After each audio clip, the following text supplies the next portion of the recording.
Welcome, General. It's nice to see you and your family here today. I appreciate the visit that we had in my office earlier last week and your candor and the information that you provided. In 2011, the President committed to modernize the triad of strategic nuclear delivery systems, including the air-launched cruise missile. And to its credit, in recent years, the Department has generally proposed budgets supporting nuclear modernization, and senior leaders, such as the Secretary, have referred to that deterrent as the bedrock of our national security. I believe that that has correctly stressed the importance that we follow through with these plans. Do you agree that we must modernize all three legs of the triad, including the air-launched cruise missile, or do you think these plans should need to be reconsidered? Ma'am, I agree we have to modernize all three elements of the nuclear triad. I can't state my support any stronger. And I'll continue to, if I'm confirmed, to state that in all forums. Thank you. Some observers have argued that a penetrating bomber armed with nuclear gravity bombs obviates the need for a standoff weapon, such as a cruise missile. Do you think that those weapon systems are duplicative? Well, if I'm confirmed as Commander of Stratcom, I'll look into it a lot more depth. But from my 35 years in the military, I believe you need the flexibility that an air-launched cruise missile, a long-range strike option, can provide you. There's always a challenge to a bomber.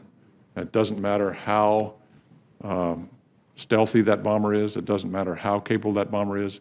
I believe a long-range strike option, advanced cruise missiles, gives the President of the United States flexibility in the air arm that is essential as part of the triad. And I would recommend strongly that we pursue that option.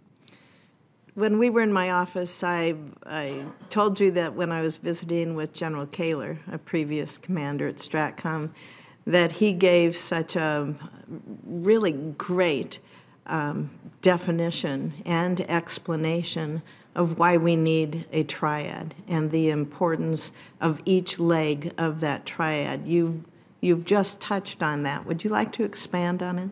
So after a week, General Kaler used to be my boss. So after we talked, I contacted General Kaler saying, hey, Senator Fischer said you had something brilliant about the triad. Did he remember? He said, I'm sure it was brilliant, but I don't remember what it was.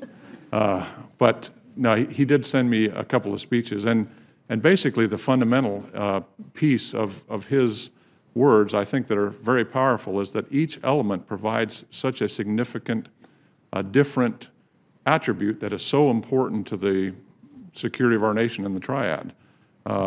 The bombers are the most flexible. The submarines are the most survivable. And the ICBMs are the most ready and responsive. And each of those is essential to the security of our nation. That's why the triad is so important. Thank you. Admiral Haney testified before this committee earlier this year that the 2017 budget supported his mission requirements, but he also said, quote, there is no margin to absorb risk. Do you agree with that assessment?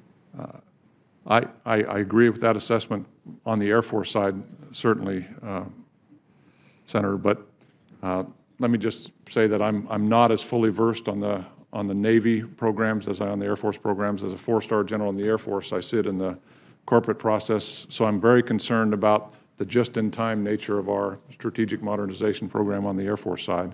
If I'm confirmed, I'll certainly look hard on the Navy side, but I've talked to the Navy leadership. I've talked to many people in the business the last week, and they're all concerned on the Navy side as well. Okay, thank you. Your predecessor and other senior commanders have also stated that further reduction in our nuclear forces should come only as a result of bilateral, negotiated, and verifiable agreements. Do you agree with that position? Yes, ma'am, I do.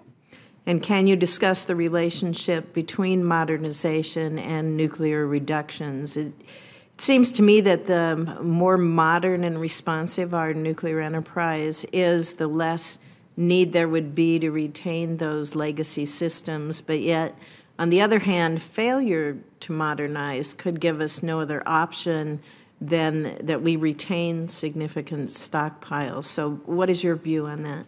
I think there's been 5 terms that various senators, including the chairman, have talked about today, and that is safe, secure, effective, ready, reliable.